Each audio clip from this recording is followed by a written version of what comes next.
ಹೇ friends, YouTube ಚಾನಲ್ಗೆ ಸ್ವಾಗತ. ಯಾರೆಲ್ಲ ನಮ್ಮ ಚಾನಲನ್ನು ಸಬ್ಸ್ಕ್ರೈಬ್ ಮಾಡದೆ ನೋಡ್ತಾ ಇದ್ದೀರಾ, ಪ್ಲೀಸ್ ಸಬ್ಸ್ಕ್ರೈಬ್ ಮಾಡಿ ನೋಡಿ ಫ್ರೆಂಡ್ಸ್.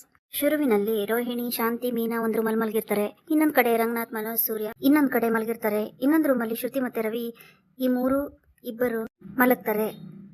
ಒಂದ್ ಕಡೆ ಶಾಂತಿ ಹೇಳ್ತಾಳೆ, ಮೀನಂಗೆ ಯಾರನ್ನು ಕರ್ಕೊಂಡು ಬಂದು ನನ್ನ ರೂಮಲ್ಲಿ ಹಾಕೊಳ್ಳೋ ತರ ಆಯ್ತು ಅಂತ ಹೇಳಿದಾಗ ಮೀನಂಗೆ ತುಂಬಾನೇ ಬೇಜಾರಾಗುತ್ತೆ. ಇನ್ನೊಂದ್ ಕಡೆ ಶಾಂತಿ ತುಂಬಾನೇ ಗೊರಕೆ ಹೊಡಿತಾಳೆ. ಗೊರಕೆ ಹೊಡೆದಾಗ ರೋಹಿಣಿಗೆ ತುಂಬಾನೇ ಕೋಪ ಬಂದು ತಲೆ ಮೇಲೆಲ್ಲ ಬೆಡ್ಶೀಟ್ ಅದು ಇದು ಹಾಕ್ತಾ ಇರ್ತಾಳೆ. ಇನ್ನೊಂದ್ ಕಡೆ ರಂಗನಾಥ್ ನಿದ್ದೆ ಮಾಡುವಾಗ ಸೂರ್ಯ ತುಂಬಾನೇ ತಲೆ ತಿಂತಾ ಇರ್ತಾನೆ. ಯಾವ್ದಾವ್ದೋ ಒಂದೊಂದು ಕತೆ ಹೇಳ್ಕೊಂಡು ಕೂತಿರ್ತಾನೆ. ಈ ಕಡೆ ಮನೋಜ್, ಸೂರ್ಯ ಮಲ್ಕೊಳ್ಳೋ, ನನಗೆ ಕೆಲಸ ಇದೆ, ಬೆಳಗ್ಗೆ ಬೇಗ ಎದ್ದೇಳ್ಬೇಕು ಅಂತ ಹೇಳಿದಾಗ, ಏ ಪೆಂಗ್ಯ, ನಿನ್ಗೆ ಯಾರೋ ತೊಂದರೆ ಕೊಡ್ತಾ ಇದ್ದಾರೆ, ನಾನು ಅಪ್ಪನ ಹತ್ರ ಮಾತಾಡ್ತಾ ಇದ್ದೀನಿ, ನೀನು ಮಲ್ಕೋ ಅಂತ ಹೇಳ್ತಾನೆ. ಅಲ್ಲ ಕಣ ಸೂರ್ಯ, ನೀನ್ ಮಾತಾಡ್ತಾ ಇದ್ರೆ ಎಲ್ಲೋ ನಿದ್ದೆ ಬರುತ್ತೆ ಅಂತ ಹೇಳಿ ಮನೋಜ್ ಹೇಳಿದಾಗ, ಆಗ ರಂಗನಾಥ್ ಅವರು ಹೇಳ್ತಾರೆ, ಸೂರ್ಯ ಮಲ್ಕೋ, ನಿದ್ದೆ ಬರ್ತಾ ಇದೆ ಅಂತ ಹೇಳ್ತಾರೆ.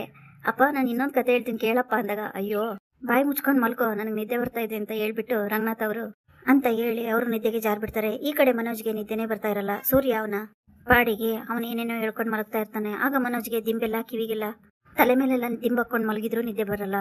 ಸೂರ್ಯ ಅವನ ಪಾಡಿಗೆ ಅವನು ಮಾತಾಡ್ತಾ ಇರ್ತಾನೆ. ಈ ಕಡೆ ರಂಗನಾಥ್ ಅವರು ಫುಲ್ ನಿದ್ದೆ ಮಾಡ್ತಾ ಇರ್ತಾರೆ. ಮನೋಜ್ 27 ಲಕ್ಷ ತಗೊಂಡು ಹೋದ್ನೋ ಅದನ್ನ ಕತೆ ರೂಪದಲ್ಲಿ ಹೇಳ್ತಾ ಇರ್ತಾನೆ. ನೈಟ್ ಎಲ್ಲ ಅದನ್ನ ಕೇಳಿಸ್ಕೊಂಡು ಮನೋಜ್ಗೆ ತುಂಬಾನೇ ಕೋಪ ಬರ್ತಾ ಇರುತ್ತೆ. ಈ ಕಡೆ ನಿದ್ದೆನೂ ಬರ್ತಾ ಇರಲ್ಲ. ರಂಗನಾಥ್ ಅವರು, ಹೇಳಪ್ಪ, ಕೇಳಿಸ್ಕೊಳ್ತಿದ್ದೀನಿ ಹೇಳು ಅಂತ ಹೇಳ್ತಾ ಇರ್ತಾರೆ. ಅಲ್ಲಿ ಮನೋಜ್ ಹೆಸರು ತೆಗೆಯಲ್ಲ, ಬೇರೆ ಯಾವುದೋ ಒಂದು ಸ್ಟೋರಿ ಹೇಳುವಾಗ ಸ್ಟೋರಿ ಕತೆಗೊಂದು ಹೆಸರು ಕೊಡ್ತಾನೆ.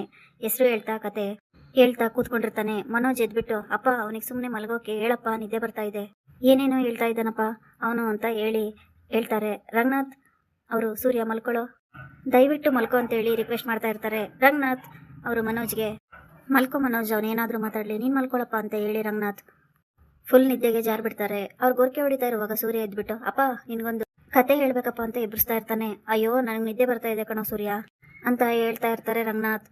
ಸೂರ್ಯ ಹೇಳ್ತಾನೆ, ಅಪ್ಪ, ಒಂದು ಚೂರು ಗಲಾಟೆ ಮಾಡ್ದಂಗೆ ಮೆತ್ತಗೆ ಹೇಳ್ತೀನಿ ಕೇಳಪ್ಪ ಅಂತ ಹೇಳಿ ಅವನ ಪಾಡಿಗೆ ಅವನು ಸೂರ್ಯ ಅವನ ಪಾಡಿಗೆ ಅವನು ಮಾತಾಡ್ತಾ ಇರ್ತಾನೆ. ರಂಗನಾಥ್ ಅವರು ಅವ್ರ ಪಾಡಿಗೆ ಅವ್ರು ನಿದ್ದೆ ಮಾಡ್ತಾ ಇರ್ತಾರೆ. ಈ ಕಡೆ ಮನೋಜ್ಗೆ ತುಂಬಾನೇ ಇರಿಟೇಟ್ ಆಗ್ತಾ ಇರುತ್ತೆ. ಸೂರ್ಯ ಮಾತಾಡ್ತಾ ಇರೋದು, ಅವನಂತೂ ಫುಲ್ ಒದ್ದಾಡ್ತಾ ಇರ್ತಾನೆ. ಮನೋಜ್ ಈ ಸೂರ್ಯನಿಂದು ಕಾಟ ತಾಳ್ಲಾರ್ದೆ ಅವನು ಕೂಡ ಆಚೆ ಬಂದು ಕುತ್ಕೊಂಡ್ ಬಿಡ್ತಾನೆ. ಈ ಕಡೆ ರೋಹಿಣಿ ಶಾಂತಿ ಗೊರಕೆ ತಾಳ್ಲಾರ್ದೆ ಅವಳು ಕೂಡ ಎಲ್ಲ ಬೆಡ್ಶೀಟ್ ದಿಂಬೆಲ್ಲ ತಗೊಂಡು ಅವಳು ಹಾಲ್ಗೆ ಬರ್ತಾಳೆ. ಇಬ್ರು ಕೂತ್ಕೊಂಡು, ಏನ್ ಮನೋಜ್, ನಿದ್ದೆ ಬರ್ಲಿಲ್ವಾ ನಿಮಗೆ ಅಂದಾಗ, ಅಯ್ಯೋ, ಆ ಸೂರ್ಯ ಎಲ್ಲಿ ನಿದ್ದೆ ಮಾಡಕ್ ಬಿಡ್ತಾನೆ ಅಂತ ಹೇಳ್ತಾನೆ.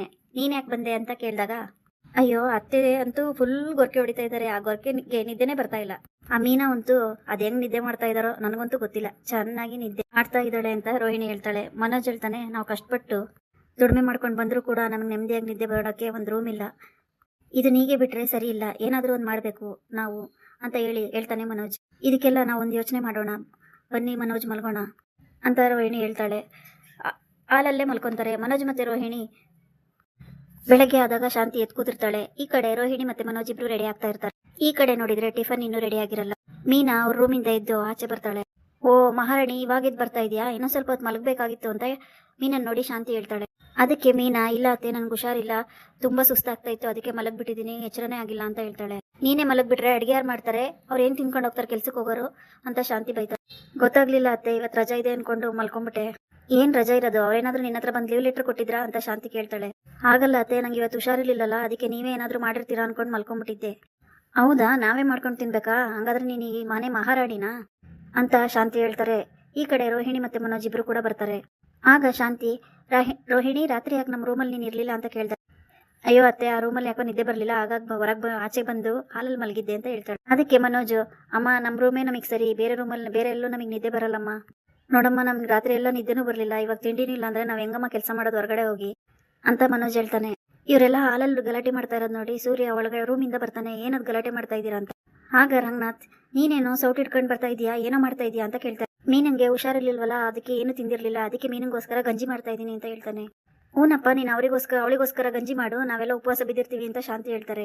ಅದಕ್ಕೆ ಸೂರ್ಯ, ನೀವೇ ಮಾಡ್ಕೊಂಡು ತಿನ್ನಿ ಅಂತ ಹೇಳ್ತಾರೆ. ಅದಕ್ಕೆ ಇಷ್ಟ ದಿನ ಇವಳೆ ತಾನೇ ಮಾಡ್ತಾ ಇದ್ದಿದ್ದು ಅಂತ ಶಾಂತಿ ಹೇಳಿದಾಗ, ಅದಕ್ಕೆ ಸೂರ್ಯ, ಅವಳಿಗೆ ಇವಾಗ ಹುಷಾರಿಲ್ಲ, ಅದಕ್ಕೆ ನೀವೇ ಮಾಡ್ಕೊಂಡು ತಿನ್ನಿ ಅಂದಾಗ, ಅದಕ್ಕೆ ಮನೋಜ, ಅಲ್ಲಪ್ಪ, ನಾನು ಬಿಸ್ನೆಸ್ ಮಾಡೋದು ಬೇಡವಾ, ನಾನು ಹೊರಗಡೆ ದುಡಿಮೆ ಮಾಡಕ್ಕೆ ಹೋಗೋದು ಬೇಡವಾ ಇವಾಗ, ಅದಕ್ಕೆ ಇವಾಗ ನನಗೆ ತಿಂಡಿ ಬೇಕಂತ ಮನೋಜ್ ಹೇಳ್ತಾನೆ. ಅದಕ್ಕೆ ಸೂರ್ಯ, ಯಾಕೋ ನೀನು ಹೆಂಡ್ತಿ ಇಲ್ವಾ, ಮಾಡಿಸ್ಕೊಂಡು ತಿನ್ನು ಅಂತ ಹೇಳ್ತಾನೆ. ಆಗ ರೋಹಿಣಿ ಹೇಳ್ತಾಳೆ, ಅಲ್ಲ ಸೂರ್ಯ ಅವರೇ, ಇಷ್ಟ ದಿನ ಮೀನಾ ಅವರೇ ತಾನೇ ತಿಂಡಿ ಮಾಡ್ತಾ ಇದ್ದಿದ್ದು ನಮಗೆಲ್ಲ ತಾನೇ ಆ ಡಿಪಾರ್ಟ್ಮೆಂಟ್ ಅಂದಾಗ, ಕಲ್ಯಾಣ ಮಂಟಪ ಅಲ್ವಾ, ಅದಕ್ಕೆ ಅವರೇ ಅಡಿಗೆ ಡಿಪಾರ್ಟ್ಮೆಂಟ್ ಅಲ್ಲಿ ಇದ್ದಾರೆ, ಅದಕ್ಕೆ ಅವರೇ ಅಡಿಗೆ ಮಾಡ್ಬೇಕಂತ ಹೇಳ್ತಾನೆ ಸೂರ್ಯ. ಅವಳಿಗೆ ಹುಷಾರಿಲ್ಲ ಅಂತ ಗೊತ್ತಿದ್ರು ನೀವೆಲ್ಲ ಯಾಕೆ ಈ ತರ ನಡ್ಕೊಂತಾ ಇದ್ದೀರಾ ಅಂತ ಸೂರ್ಯ ಕೇಳ್ತಾನೆ. ಅದಕ್ಕೆ ಶಾಂತಿ ಅವ್ರ ಅಮ್ಮನ ಮನೆಗೆ ಹೋಗ್ಬೇಕು ಅಂದಾಗ ಕುಣ್ಕೊಂಡು ಹೋಗ್ತಾಳೆ.